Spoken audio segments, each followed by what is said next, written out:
Hello student, 10th chapter transportation in animals and plants में आज हम स्टडी करेंगे हार्ट बीट।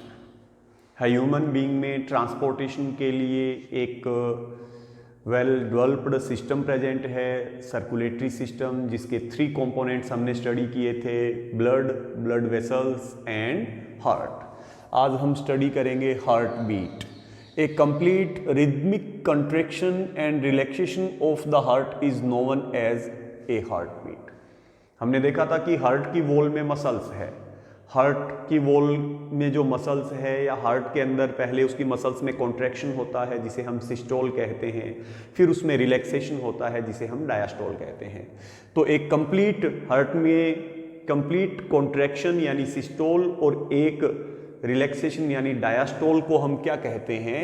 एक हार्ट बीट कहते हैं। तो एक रिदम के अंदर हार्ट में कॉन्ट्रैक्शन, सिस्टोल और रिलैक्सेशन डायस्टोल क्या कहलाती है? हार्ट बीट कहलाती है। A normal heart beat has 2 sounds when heard through a stethoscope. एक नॉर्मल हार्ट बीट में 2 टाइप की साउंड हार्ट में प्रोड्यूस होती है जिनको हम स्टेथोस्कोप से सुन सकते हैं। स्टेथोस्कोप एक ऐसा इंस्ट्रूमेंट है जिसका यूज हार्ट बीट को सुनने के लिए किया जाता है। अब एक हार्ट बीट के अंदर ये जो 2 साउंड है, इनमें से फर्स्ट साउंड को हम बोलते हैं लब साउंड। ये कब बनती है? जब ओरिकल और वेंट्रिकल, जब हमने हार्ट की स्ट्रक्चर की थी तो ओरिकल अपनी ओर के वेंट्रिकल से कनेक्टेड होते हैं और वहां पर ओरिकल और वेंट्रिकल के बीच में वाल्व लगे होते हैं। तो जब ओरिकल और वेंट्रिकल के बीच के वाल्व जब क्लोज होते हैं तो फर्स्ट साउंड कौन सी प्रोड्यूस होती है? लब। सेकंड साउंड जो प्रोड्यूस होती है वो कब प्रोड्यूस होती है? Closure of valve of aorta and pulmonary artery. जो वेंट्रिकल्स है उन वेंट्रिकल से ब्लड एओर्टा और पल्मोनरी आर्टरी के थ्रू बॉडी पार्ट्स में जाता है। तो इस एओर्टा और पल्मोनरी आर्टरी की ओपनिंग पे जो वाल्व लगे हैं वो जब क्लोज होते हैं तो हार्ट की सेकंड साउंड डब या डप क्रिएट होती है। तो एक हार्टबीट में 2 साउंड होगी, लब एंड डब, या इसे डप भी कह सकते हैं। Stethoscope amplifies the sound of heartbeat to make it audible. ये इन साउंड को क्या करता है? एम्पलीफाई करता है, तो इजीली डॉक्टर इन्हें सुन पाते हैं। At rest the normal heart rate में lie between 50 and 100 beats per minute. Normal rest जब हम करेंगे तो नॉर्मल हार्ट रेट क्या होगी? Per minute 50 to 100 heart beat per minute. ये डिपेंड करता है हमारी एज पे, हमारे सेक्स पे कि मेल है या फीमेल है, और अदर फैक्टर्स पे। Normally a human heart beat कितनी होगी? इंपॉर्टेंट है, 72 times per minute in a adult healthy person. एक अडल्ट हेल्दी पर्सन में ये हार्ट बीट पर मिनट कितनी होगी? 72 होगी।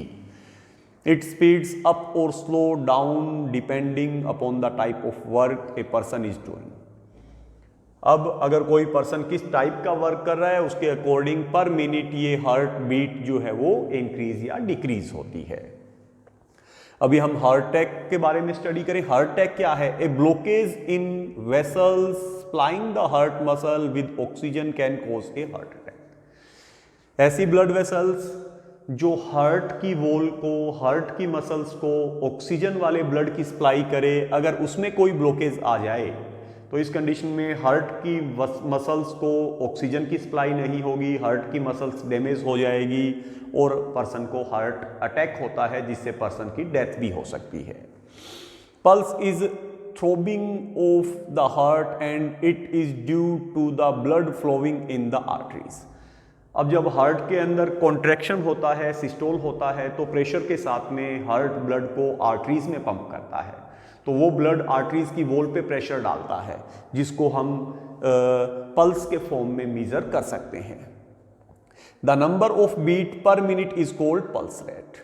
1 मिनट में जितने बीट्स होंगे, बीट्स के नंबर होंगे, उन्हें पल्स रेट कहेंगे। Each heart beat generate 1 pulse rate every minute. Means normally क्या होगा कि जो हमारी हार्ट बीट है पर मिनट 72, वही एक नॉर्मल अडल्ट हेल्दी पर्सन में क्या होगी? पल्स रेट भी होगी।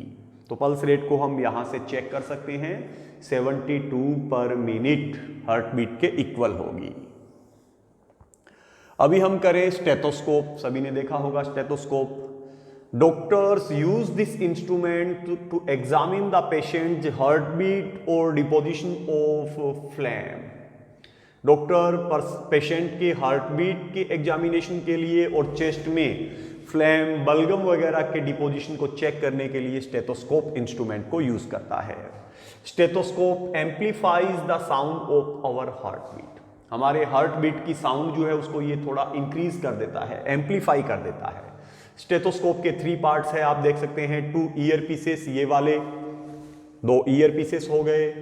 फिर सेकंड इसमें कौन सा है, चेस्ट पीस, ये वाला चेस्ट पीस है। एंड इनको कनेक्ट करने वाली रबर ट्यूब। तो 2 ईयर पीस, 1 2 चेस्ट पीस, ये वाला chest piece. A tube joining the parts, ear piece और डायफ्राम को कनेक्ट करने वाली joining tube. 2 ear pieces can be fitted in ear. ये ईयर पीस जो है वो डॉक्टर अपने ईयर के अंदर जो है इनमें फिट करेगा। They bring an amplified sound into the ear for the doctor to hear. ये क्या करेंगे कि जो एम्पलीफाइड साउंड है उसको क्या करेंगे, डॉक्टर के ईयर तक ट्रांसफर करेंगे। Chest piece which is round, ये चेस्ट पीस है जो राउंड है। फ्लैट हैविंग ए डायफ्राम, और इसके पीछे एक राउंड फ्लैट स्ट्रक्चर है जिसको हम डायफ्राम कहते हैं। The diaphragm carries the sound produced by heart और chest through the rubber tube to the ear piece. अब ये जो डायफ्राम है वो हार्ट में या चेस्ट में जो साउंड प्रोड्यूस हो रही है उसको ये रबर ट्यूब के थ्रू कहाँ ट्रांसफर करेगा, ईयर पीस के थ्रू डॉक्टर के ईयर में ट्रांसफर करेगा। Doctor listen to heart beat of a patient. अब डॉक्टर इस स्टेथोस्कोप से पेशेंट की हार्ट बीट को सुनते हैं। Can get a clue for his और हर इलनेस, और उसकी इलनेस, उसकी डिजीज के बारे में उन्हें क्लू मिलता है। Doctor places the chest piece of stethoscope over the heart region and listen to the amplified sound made by diaphragm of chest piece. अब डॉक्टर क्या करेगा, ये जो चेस्ट पीस है इसके डायफ्राम को पेशेंट के जो चेस्ट पार्ट है वहाँ पे रखेगा।